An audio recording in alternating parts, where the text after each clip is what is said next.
Hello traders, welcome to make market easy. तो चलिए आज बात करेंगे how I can start stock investing इस क्वेश्चन के ऊपर। ठीक है, तो आज इस क्वेश्चन के आंसर में आपको एक क्लियर कट पाथ मिलेगा जिस पे चल के आप आराम से स्टॉक इन्वेस्टिंग स्टार्ट कर सकते हो। ठीक है, तो चलिए स्टार्ट करते हैं। तो how I can start stock investing, इस क्वेश्चन का आंसर छुपा है what are the requirements of stock investing. मतलब स्टॉक इन्वेस्टिंग स्टार्ट करने के लिए आपको क्या क्या चाहिए, इसी में आंसर छुपा है हम कैसे स्टॉक इन्वेस्टिंग स्टार्ट करें। ठीक है, तो चलिए समझते हैं रिक्वायरमेंट्स क्या क्या है। तो स्टॉक मार्केट में घुसने के लिए, स्टॉक मार्केट में एंट्री मारने के लिए सिर्फ आपके पास चार चीज़ें होना पड़ेगा। चार बेसिक चीज़ें हैं। सबसे फर्स्ट है एक एंड्रॉयड मोबाइल फ़ोन, सेकेंड चीज़ है एक डीमेट अकाउंट, थर्ड चीज़ है थोड़ा सा स्टॉक मार्केट का बेसिक ज्ञान, और चौथा चीज़ है स्पेयर मनी। ठीक है, तो चलिए बात करते हैं सबसे पहले रिक्वायरमेंट के बारे में, जो है एक मोबाइल फ़ोन। और वो रिक्वायरमेंट तो आपके पास है ही है, एक मोबाइल फ़ोन आपके पास ज़रूर है जिस पे आप ये वीडियो देख रहे हैं। आप उसी से स्टॉक इन्वेस्टिंग स्टार्ट कर सकते हैं। तो फर्स्ट रिक्वायरमेंट वाज फुलफिल्ड। ठीक है, वो फुलफिल हो गया, उसका ख़त्म। अब सेकेंड रिक्वायरमेंट है एक डीमेट अकाउंट। तो आज के डिजिटल इंडिया में मतलब हजारों ब्रोकर्स है जो आपको एक डीमेट अकाउंट खोल के देंगे। ठीक है, मैं पर्सनली अपस्टॉक्स का डीमेट अकाउंट यूज़ करता हूँ और आप भी अपस्टॉक्स में डीमेट अकाउंट एक खोल सकते हो। ठीक है, तो अगर अपस्टॉक्स में डीमेट अकाउंट खोलना है आपको तो डिस्क्रिप्शन में लिंक है, उसमें क्लिक कीजिए और जाके अपस्टॉक्स का एक डीमेट अकाउंट खोलिए। तो चलिए सेकेंड रिक्वायरमेंट भी कंप्लीट हो गया। और हाँ, अगर आपको डीमेट अकाउंट नहीं पता कैसे खोलते हैं तो उस ऊपर एक आई बटन आएगा, उसमें क्लिक कीजिए और उसमें क्लिक करने से आपको वीडियो मिल जाएगा कि कैसे खोलना है। ठीक है, तो वो वीडियो आप बाद में देखिए, पहले इस वीडियो को कंप्लीट कीजिए। ओके, उसके बाद थर्ड रिक्वायरमेंट है स्टॉक मार्केट का बेसिक ज्ञान।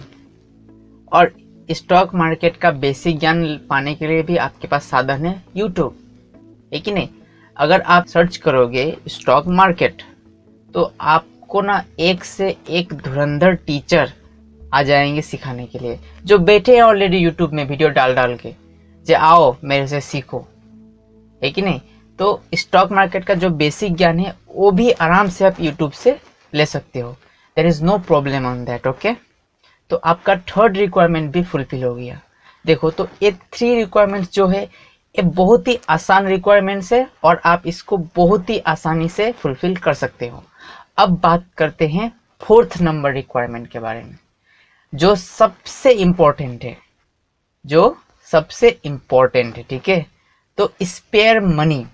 अब इसका मतलब बहुत अच्छे से समझना पड़ेगा पहले। ठीक है गाइस, तो इसका मतलब समझते हैं। तो स्पेयर मनी को समझने के लिए मैंने क्या किया है, स्पेयर मनी को दो कैटेगरी में डिवाइड किया है। एक होगा फैमिली वालों के लिए और एक होगा स्टूडेंट्स के लिए।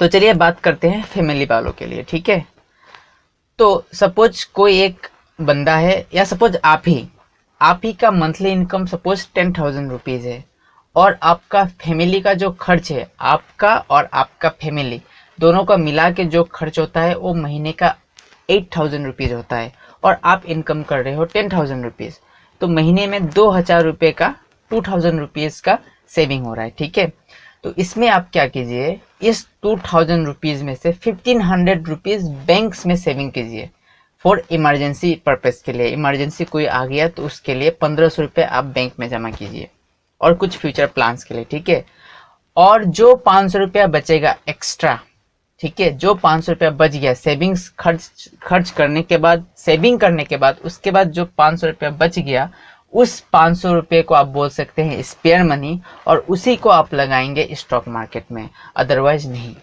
अगर आप ऐसे बंदे हो, ऐसे फैमिली वाले इंसान हो जिसके ऊपर आपका फैमिली डिपेंडेंट है, आपके ऊपर, आपके इनकम के ऊपर आपका फैमिली अगर डिपेंडेंट है, और आप मंथली 10,000 रुपीज़ कमा रहे हो और आपका फैमिली खर्च भी 10,000 रुपीज़ है, तो अभी आप स्टॉक मार्केट में एंट्री नहीं ले सकते।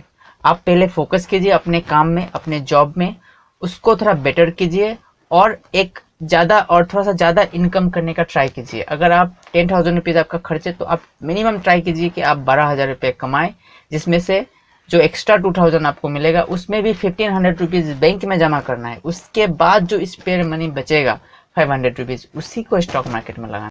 तो आई होप आप लोगों को क्लियर हो गया होगा कि स्पेयर मनी का मतलब क्या है, जो फैमिली वाले हैं उनके लिए। ठीक है, अब बात करते हैं स्टूडेंट्स के लिए।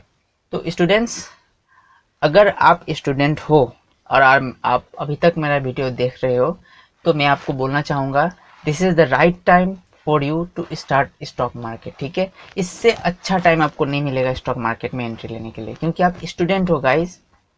आपको ना फैमिली को देखना है, ना आपके ऊपर कोई रिस्पॉन्सिबिलिटी है, कुछ भी नहीं है आपके ऊपर। आपको हमेशा महीना, डेली या मंथली आपको कुछ ना कुछ पॉकेट मनी मिलता ही मिलता है घर से। ठीक है, तो आप उसी पॉकेट मनी से थोड़ा सा पैसा बचाओ, ज़्यादा नहीं, थोड़ा सा ही, जितना सकोगे उतना बचाओ और उसी बचे हुए पैसे को स्टॉक मार्केट में लगाओ। ठीक है, और सीखने का ट्राई करो। इनकम हो ना हो, तुम उससे कुछ जनरेट कर पाओ या ना पाओ, उसको ध्यान में नहीं लेना है, तुमको अभी सीखना है, because you are a student और this is the right time to you learn. ठीक है, तो जितना लर्निंग करोगे उतना अर्निंग होगा। ठीक है, तो आप स्टूडेंट हो तो ज़्यादा सोचो मत, जल्दी से स्टॉक मार्केट एक डीमैट अकाउंट खोलो और स्टॉक मार्केट में एंट्री करो। और अगर ना तुमको पसंद आए तो डीमैट अकाउंट बंद करो और अपना जो जनरली वर्क है उसमें ध्यान दो। ठीक है, ओके। तो ये रहा बेसिक रिक्वायरमेंट जो आपको चाहिए स्टॉक मार्केट में एंट्री मारने के लिए। ठीक है, तो आई होप आपको पता होगा प्रोसीड्योर। मैं एक बार समअप करूँगा। अगर आप स्टॉक मार्केट में इंटरेस्टेड हो, ठीक है, अगर आपको कुछ क्यूरियोसिटी है कि स्टॉक मार्केट में इन्वेस्टिंग कैसे करना है, तो उसका फुल प्रोसीजर ये है कि आपके पास एक एंड्रॉयड मोबाइल होना पड़ेगा। उस एंड्रॉयड मोबाइल में आप एक डीमैट अकाउंट खोलिए किसी भी ब्रोकर से। उसके बाद स्टॉक मार्केट में थोड़ा सा ज्ञान लीजिए यूट्यूब वीडियो से। उसके बाद कुछ स्पेयर मनी जमा कीजिए और उस स्पेयर मनी से स्टॉक मार्केट में इन्वेस्टिंग कीजिए।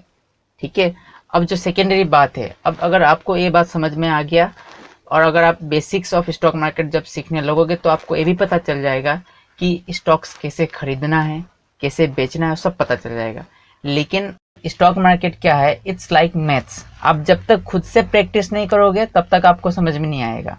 जिस तरीके से मैथ्स जब तक आप खुद से प्रैक्टिस ना करो तब तक समझ में नहीं आता है, उसी तरीके से स्टॉक मार्केट में जब तक आप खुद से नहीं खरीदेंगे या खुद से जब तक नहीं बेचेंगे तो आपको कम्प्लीटली समझ में नहीं आएगा। ठीक है, तो लास्ट में यही बोलना हुआ, होप सो आप लोग का ट्रेडिंग जर्नी, अगर आप लोग स्टार्ट करेंगे तो आपको ट्रेडिंग जर्नी एक सफल जर्नी हो। ठीक है, थैंक यू गाइस।